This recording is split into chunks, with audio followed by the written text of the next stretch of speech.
Master online study की series में आज हम डिस्कस करेंगे आर्टिकल के सेकंड पार्ट की तरफ। आर्टिकल क्या है, कितने प्रकार के होते हैं, आपने सीख लिया है कल पिछली वीडियो में। आज की वीडियो में हम चर्चा करेंगे डेफिनेट आर्टिकल द का यूज़ आप कल पढ़ चुके हैं। आज इनडेफिनेट आर्टिकल के बारे में आप सीखें। हमारी सभी स्टूडेंट से एक सुझाव है, सजेशन है कि आप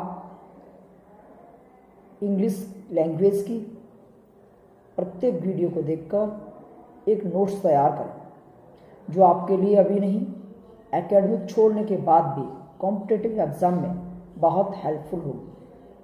धन्यवाद। तो चलो शुरू करते हैं आज इनडेफिनिट आर्टिकल के बारे में। चलिए लेट्स गो।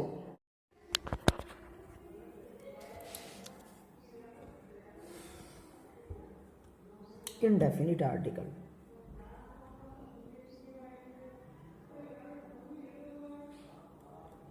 इनडेफिनिट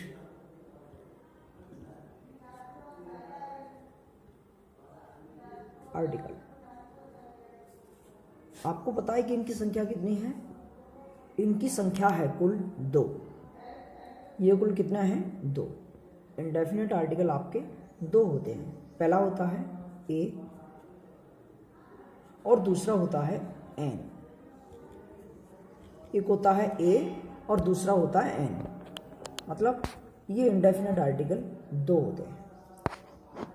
इन दोनों का कहाँ यूज़ है आज हम सीखेंगे। इन दोनों को कहाँ कहाँ यूज़ किया जाता है।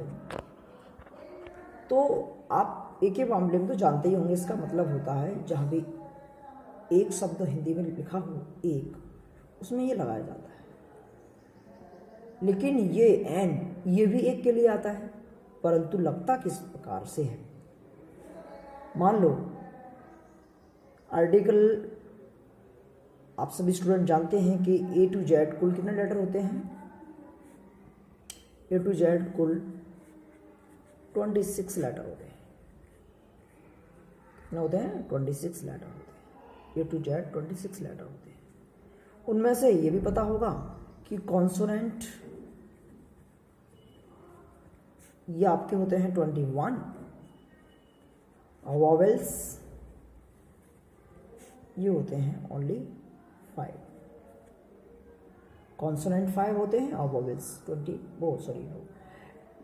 कॉन्सोनेंट 21 होते हैं और वॉवेल्स ओनली 5 होते हैं। अच्छा जी, इतना हम लोग सब जानते हैं। परंतु आपने एक बात और सुनी होगी कि ए कहाँ लगता है और एन कहाँ लगता है। हम सभी अपनी भाषा में एकेडमिक स्तर पे स्कूलों में हर जगह पढ़े हैं और सीखा है। स्टूडेंट के मन में एक विचार जरूर आता है, वो है जैसे कि कोई भी वॉवेल वर्ड हो उससे पहले आप एन लगा देंगे और कोई कॉन्सोनेंट वर्ड हो उसके आगे आप ई लगा देंगे। जैसे चलिए चलते हैं, जैसे ऑरेंज है ORANGE। इसमें तो आप लोगों को सबको पता है कि इसमें आप लोग क्या लगा देंगे? एन, ऑरेंज, क्योंकि ये वर्ड शुरू हुआ है किससे? ये किस लेटर शुरू हुआ है? वॉवेल से। मतलब जहाँ भी वॉवेल होता है वहाँ एन लगता है। क्या लगता है? एन। एक के लिए एन लगता है। परंतु इसी प्रकार से और भी कुछ वर्ड हैं। जैसे एक वर्ड हम आपको बताएं, यूनिटी। आपको ये यू दिख रहा है, ये यू क्या है? वॉवेल से है कि नहीं? वॉवेल से। बट इसके आगे क्या लगेगा? ए या एन? ये आपको डिसीजन कब कर पाएंगे? जब इस वीडियो को पूरा देख लेंगे। ये डिसीजन कर पाएंगे तब जब आप इस वीडियो को पूरा देख लेंगे। मतलब ये है कि आपको यू हो, ओ हो, चाहे वॉवेल्स के पांचों ए, ई, आई, ओ, यू, इन पांचों में से इनके उच्चारण पे जाना है। उच्चारण मीन्स इसको क्या बोलते हैं, ए। हिंदी वर्णमाला में आप देखना है कि हिंदी वर्णमाला के जो स्वर होते हैं उनमें से ध्वनि आती है तो आपको लगाना है एन। क्या लगाना है, एन।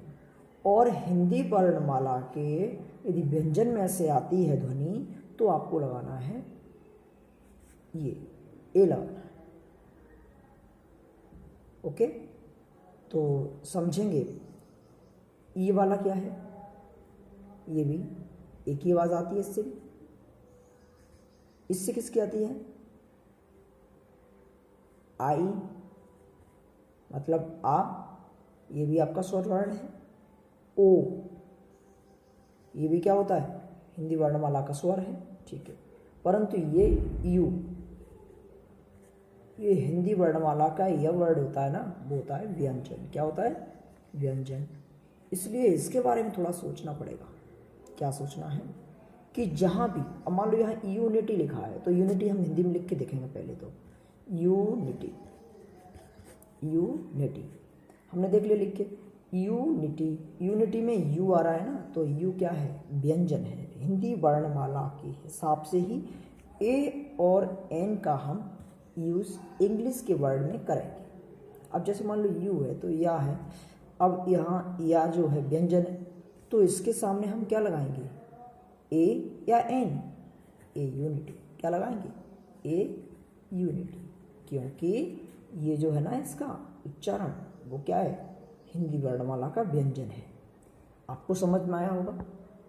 ये सारे वर्ण जिनके, अब जैसे यूनिवर्सिटी है तो कुछ लोग गलतियां करते हैं, एन यूनिवर्सिटी लिख देते हैं, नहीं, यूनिवर्सिटी, वर्सिटी, यूनिवर्सिटी वर्ण है। आपके हिसाब से इसमें क्या होगा, ए या एन।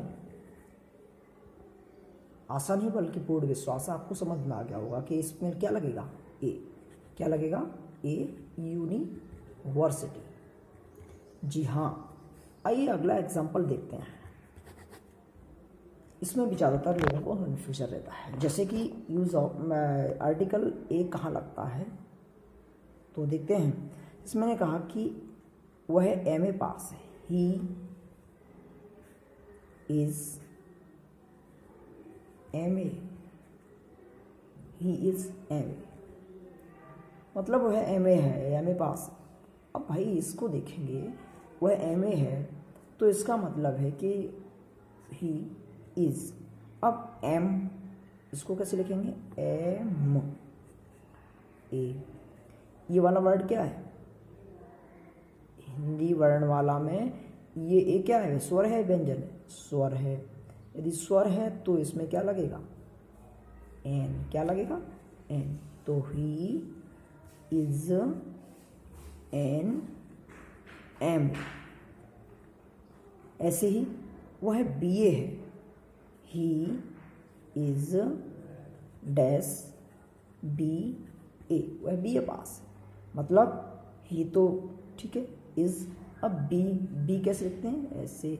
ये बी जो उच्चारण इसका है वो हिंदी वर्णमाला का है व्यंजन, इसलिए यदि ये व्यंजन है तो यहाँ क्या लगेगा, ए। क्या लगेगा, ए। Very good. तो आप लोग समझ में आया होगा। ये आज की जो वीडियो है ये आपके लिए बहुत ही हेल्पफुल है। इसका चाहें तो आप स्क्रीनशॉट भी ले सकते हैं, इस टाइप से आप लोग इसका स्क्रीनशॉट ले सकते हैं। ओके, ठीक है।